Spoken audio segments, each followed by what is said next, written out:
Good morning বন্ধুরা, আরও একটা নতুন দিন, আরও একটা নতুন সকালকে সঙ্গ করে চলে এসেছি তোমাদের মাঝে। তো চলো আজকের দিনটা শুরু করি। আজকের দিনটা শুরু হলো ছানা তৈরি করা থেকে। সারাদিনের কাজ কোথাও তো কমছে না, বরঞ্চ একটা একটা করে কাজ বেড়েই চলেছে।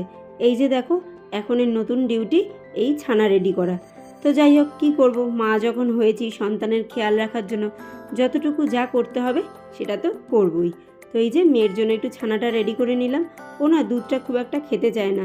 মাঝখানে একটু অভ্যেস করেছিলাম অল্প অল্প দিয়ে, আবার সেই অভ্যেসটা নষ্ট হয়ে গেছে। কিন্তু ছানাটা করে দিলে ছানাটা খায়, যেহেতু পনিরটাও ভালোবাসে সেই জন্য ছানা খায়। আর এই যে দেখো, সকালবেলা ওষুধপত্র নিয়ে বসেছে। সকালে ব্রেকফাস্ট হয়ে গেছে, তো এই যে সকালে যে ওষুধগুলো থাকে সেইগুলো নিয়ে বসেছে। সব অনেক বড় বড় ক্যাপসুল টাইপের, তো ওই যে ভেঙে ভেঙে টুকরো করে নিয়ে ওই সামনে নিয়ে বসেছে, একটা একটা করে খায় আর জল খায়। তোর ওষুধ খেতে খেতে যে পরিমাণে জল খাওয়া হয় না, তো নিজেই বলে বলে ওষুধগুলো খাওয়ার পরে আর চলতে পারি না, এত জল খায়। আর এই যে দেখো, কর্তামশাইও উল্টে গেছে, মানে পার্ট বাই পার্ট চলছে, বুঝেছো? প্রথমে মেয়ে, তারপরে আমি, তারপরে এবার কর্তামশাই। তো নাও, আমি দুদিন ধরে কর্তামশাইয়ের সেবা খেয়েছি, এবার তো কর্তামশাইয়ের পালা সেবা খাবার। তো যাই হোক, কর্তামশাইয়ের বেশ ভালোই গায়ে জ্বর রয়েছে। তো কী আর করা যাবে, শরীরের সাথে তো আর যুদ্ধ করে কোনো লাভ নেই। যেটা হওয়া সেটা হচ্ছে, সেটাকেই মেনে নিয়ে চলতে হবে। তো চলো আমি আমার কাজকর্মগুলো শুরু করে দিই। এখনও সেরকমভাবে তাড়াহুড়ো করে কাজ করতে পারি না, একটা কাজ করতে অনেকটা সময় লেগে যায়। আর এই যে মেয়ে বসে বসে ওখানে কী দেখছে বলো তো? আন্দামান দেখছে। তো একটা সিরিয়াল সিনেমার নেশা নেই, একটুখানি ওই যে এখন গেম যেগুলো হয় সেগুলো দেখবে, আর দেখবে হচ্ছে দুনিয়ার ভৌতিক জিনিসপত্র।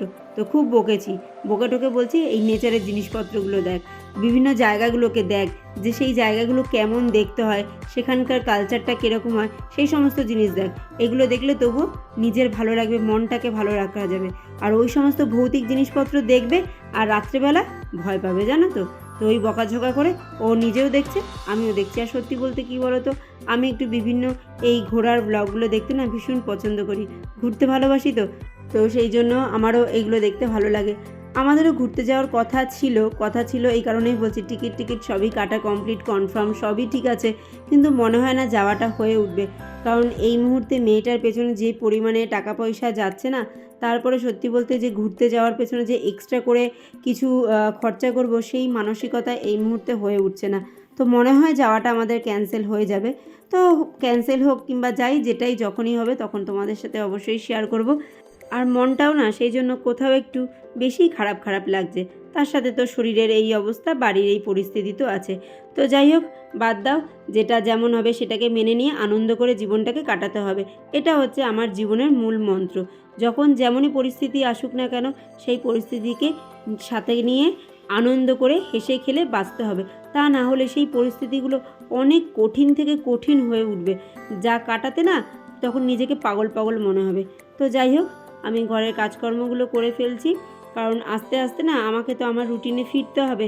কারণ অগোছালো এই রকম ঘর না আমার একদম পছন্দ না। আমার জানি মনে হয় আরও জানি শরীর খারাপ আমাকে ঘিরে ধরবে। যতক্ষণ না ঘর দুয়ার পরিষ্কার পরিচ্ছন্ন না থাকে না, ততক্ষণ মনে হয় শরীর খারাপ, রোগ বিরোগ ঘর থেকে মনে হয় দূরই হয় না। তো যাই হোক, নিজে যখন একটু উঠতে পারছি, এখন নড়াচড়া করে খেতে পারছি, তো সবার আগে আমার সংসারটাকে তো ঠিকঠাক করেই নিতে হবে। তো বাইরের সমস্ত কাজকারবার সেরে নিয়েছি, মানে ডাস্টিং, ঝাড় দেওয়া, মোছা হয়নি, আর বাদবাকি জামা কাপড় গোছানো সেগুলো সমস্ত কিছু সেরে নিয়েছি। মেয়ের ব্রেকফাস্টও খাওয়া হয়ে গেছে, আমাদেরও কমপ্লিট। তো মেয়ের ছানাটা করে রেখে দিয়েছিলাম যে একটু ঠান্ডা হলে দেবো। তো এই যে এখন চলো ছানাটা রেডি করে নিই, ছানাটা রেডি করে ওকে দিই, ও এটা খেয়ে দে তারপরে স্নানে যাবে।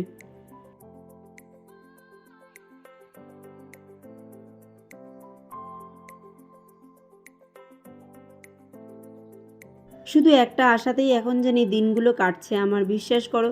মনে হচ্ছে এই তো এই আজকের দিনটা কাটিয়ে উঠি, কালকে নিশ্চয়ই কিছু ভালো হবে। আবার যখন কালকের দিনটা কোনো সমস্যার মধ্যে পড়ছি, তখন সেই একই পুনরায় ওই একই আশা নিয়ে আমার দিনগুলো কাটছে। এই তো আজকের দিনটা কাটিয়ে উঠি, কালকে হয়তো ভালো কিছু হবে। এই করতে করতে নিশ্চয়ই ভালো দিন অবশ্যই আসবে। আমি নিজেই যদি ভালো দিনের প্রত্যাশা ছেড়ে দিই, তাহলে ভগবানও যে আমাকে দেবে না। কারণ দেখো, তুমি যা চাইবে ভগবান নিশ্চয়ই সেটা দেবে, আর সেটা দেওয়ার জন্য সে তো বসেই আছে। তো তুমি যদি ভালো সময়টা, ভালো দিনটার কামনা না করো, তাহলে সেই বা কী করে দেবে বলো তো? তো সেই জন্য সবসময় ভালো সময়ের ভালো দিনের প্রত্যাশা নিয়েই প্রতিটা দিন আমার কাটছে। আর এই রকম পরিস্থিতি কিংবা এর থেকে খারাপ পরিস্থিতি বা অন্য রকম পরিস্থিতি যে যখনই পড়বে না কেন, সবসময় এই আশাটাই মনে বাঁধবে যে সামনের দিনটা নিশ্চয়ই ভালো আসবে, পরের দিনটা নিশ্চয়ই আমরা আনন্দে কাটাবো, একটু অন্যরকমভাবে কাটাবো। দেখবে সেই সময়টা কিভাবে তুড়ি মেরে পার হয়ে যাবে, তোমরা টেরও পাবে না।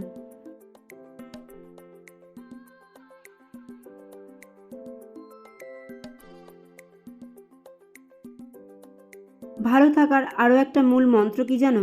তুমি যেমন আছো, তোমার থেকে খারাপ কে কীরকম আছে সেটাকে চিন্তা করো। তোমার থেকে ভালো কে আছে সেটার দিকে না তাকিয়ে তোমার থেকেও খারাপ অবস্থায় অনেক মানুষ আছে, তাদের থেকে তুমি কতটা ভালো আছো সেটা সবসময় চিন্তা করো। তাহলেই দেখবে তুমি নিজেকে অনেক বেশি ভালো রাখতে পারবে। কিন্তু যখনই তুমি চিন্তা করবে তুমি কি আছো কিংবা তোমার থেকে ভালো কি আছে, তার যেটা আছে তোমার কেন নেই, এই চিন্তাটা যখনই আনবে না, তখন আর তুমি ভালো থেকেও ভালো থাকতে পারবে না। সেই জন্য যে যেমন পরিস্থিতিতেই থাকো না কেন, সবসময় চিন্তা করবে তার থেকে নিচু পরিস্থিতিতে যারা আছে তারা কি করে দিনগুলো কাটাচ্ছে, তাহলে তার থেকে নিশ্চয়ই আমি অনেক বেটার আছি। তো সেইটা যখনই মনে করবে তখনই ভালো থাকার অনুভূতিটা না এক অন্যরকম লাগবে। আর যখন তুমি অন্যে কেমন আছো, মানে অন্য বলতে যারা তোমার থেকে বেশি ভালো আছে, যাদের লাইফস্টাইল তোমার থেকে বেটার আছে হয়তো, যখনই তুমি তাদের সাথে নিজেকে কম্পেয়ার করবে না, তখন তোমার মধ্যে খালি শূন্যতা খুঁজে পাবে।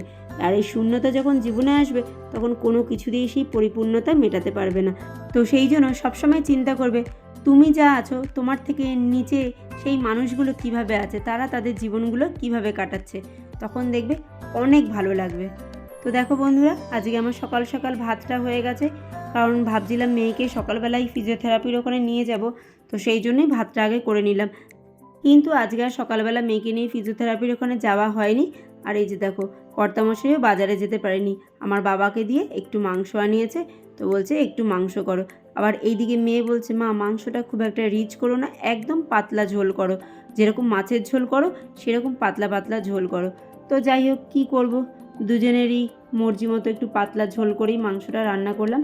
তো আগে এইদিকে বাসনগুলো ভাবলাম একটু মেজে নিই, কারণ বেসিনটা একটু খালি থাকলে না রান্নাঘরের কাজটা অনেকটা হালকা মনে হয়। আর ওই যে তাড়াহুড়ো করে তো সব করে উঠতে পারছি না, আস্তে আস্তে করছি, যার জন্য সময়টাও অনেক লেগে যাচ্ছে। খুব বেশি বাসন নেই, অল্পই বাসন হয়েছে। তো যাই হোক, বাসনগুলোকে আগে মেজে ঘষে পরিষ্কার করে নিলাম, মাংসটাও এই ফাঁকে ধুয়ে নিয়েছিলাম। তো চলো এই জায়গাটা একটু পরিষ্কার করে নিই। আর হ্যাঁ, তোমাদেরকে তো আজকে বলাই হয়নি সকালবেলা আমি কি রান্না করেছিলাম। সকালে আজকে একটু আটার গোলা রুটি করেছি। তো এই যে দেখো, সারা দুনিয়া আটা পড়ে রয়েছে, তো এগুলোই কিছুই পরিষ্কার করা হয়নি, তো এগুলো একটু পরিষ্কার করে নিই, করে তারপরে মাংসটা বসাবো। আর হ্যাঁ, তোমাদের তো ইন্ট্রোটা দিতে ভুলেই গেছি। নমস্কার বন্ধুরা, আমি মৌমিতার লাইফের খুঁটিনাটিতে আরও একটা নতুন দিনে তোমাদের অনেক অনেক স্বাগত। তো চলো, এইদিকে মাংসটা তো ধুয়ে টুয়ে পরিষ্কার করে নিয়েছিলাম। এবার এটার মধ্যে নুন, হলুদ, লঙ্কার গুঁড়ো, জিরের গুঁড়ো, যা যা বেসিক মশলাগুলো আছে সেগুলো দিয়ে এটাকে একটু মাখিয়ে রাখি। তারপরে ওইদিকে আলু, সবজি টবজিগুলো সমস্ত কিছু কাটাকুটি করে নেব। আর হ্যাঁ, ঘরে একটু দই আছে, তো দইটাও কিন্তু আমি এর মধ্যে অ্যাড করেছিলাম, তো সেটা আর তোমাদের সাথে শেয়ার করা হয়নি। এই জ্বরটা এমন হচ্ছে না, তোমাদেরকে কি বলবো, আমার মারও হয়েছে জানো। আমার মাও আজ 3-4 দিন ধরে একদম বিছানায় শয্যাশায়ী হয়ে গেছে। আমি যে একটু ওপরে যাব সেই ক্ষমতাটুকু আমার নেই। আমি নিজেই আমার ঘরের সমস্ত কাজ বাজ সামলে আর এতটুকু সময় পাচ্ছি না যে একটু ওপরে গিয়ে চট করে যে ওনাকে দেখে আসবো। ওই ওনারাও কোনো রকমে দুজন মানুষ তো যা হোক তা হোক করে খাওয়া দাওয়া করছে। কি করব, বাড়ির পরিস্থিতি না একদম জঘন্য থেকে জঘন্যতম হয়ে উঠেছে। জানি না কবে যে একটুখানি আনন্দের মুখ, একটু খুশির আলো দেখতে পাবো। তো যাই হোক, দেখতে তো পাবোই, সেই আশাটা নিয়েই দিনগুলো কাটছে। তো এইদিকে দেখো, মাংসের মধ্যে আমি পেঁয়াজ আর আদা রসুনটা মাখিয়ে নিচ্ছি। অনেকক্ষণ আগে আমি মশলাগুলো দিয়ে ম্যারিনেট করে রেখেছিলাম, শুধু এই পেঁয়াজ আদা রসুনগুলো তো কাটা হয়েছিল না, সেগুলো পরে কেটে পেস্ট রেডি করে তারপরে ওটাকে আবার একটু মাখিয়ে নিচ্ছি। মাখিয়ে একবারে কড়াইতে বসিয়ে দেবো। আমি মাংস সাধারণত এইভাবে করি, এভাবে করলে মনে হয় কি বলো তো, বেশ তাড়াতাড়ি হয়ে যায়। তো এই যে দেখো, এখানে কড়াইতে মাংসটা বসিয়ে দিয়েছি, আর ওই যে পাশে আলুগুলো ভেজে নিয়েছিলাম, তো সেগুলো রাখা রয়েছে। আজকে আমাদের দুপুরের মেনু ছিল মাংস আর ভাত। আর এখন হচ্ছে সন্ধ্যের সময়, এখন চলে এসেছি মেয়ের জন্য একটু টিফিন করতে আর নিজের জন্য একটু খাবার করতে। মেয়ের টিফিন মানে একটুখানি ম্যাগি খাবে, তো এই যে ম্যাগিটা বসিয়ে দিয়েছি। আর এই যে এখানে একটু কড়াইতে ঘি দিয়েছি আর চিড়ে দিয়েছি। চিড়েটা না একটু ঘি দিয়ে মিষ্টি দিয়ে ভাজবো। তোমরা যদি কেউ এমন করে চিড়ে খেয়ে থাকো অবশ্যই একটা কমেন্ট করে জানিও। এমন করে চিড়ে খেতে না আমার ভীষণ ভালো লাগে। আর বিশেষ করে শরীর খারাপের সময় মুখের স্বাদ থাকে না তো, তখন আমার মাও এরকমভাবে করে দিত, মানে বিয়ের আগের কথা বলছি।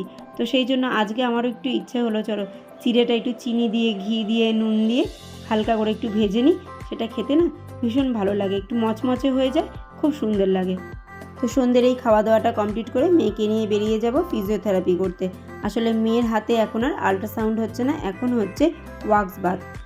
আর আমি তোমাদের বলেছিলাম না আমার মেয়ের ডাক্তারটা চেঞ্জ করেছি, তো সেই যে ডাক্তারের কাছে দেখাচ্ছি আর কি, সেখানেই নিয়ে যেতে হয়, ওখানেই হয় ওয়াক্স বাথ। কীভাবে যে গরম মোমের শেকগুলো দেয় না, সত্যি দেখে মনটা শিউরে ওঠে জানো না। তো ভিডিও যদি একটুও ভালো লেগে থাকে তাহলে অবশ্যই একটা লাইক ও কমেন্ট করো। আর যদি একটু বেশি ভালো লাগে তাহলে পরিবারের মধ্যে শেয়ার করে চ্যানেলটাকে সাবস্ক্রাইব করে আমার পাশে থেকো। তো বন্ধুরা, আজকের পর্ব এতটুকুই। আবার দেখা হবে নতুন এক পর্ব নিয়ে। তোমরা সবাই ভালো থেকো, সুস্থ থেকো, সাবধানে থেকো, আর আমাকে এমনিভাবেই ভালোবাসতে থেকো।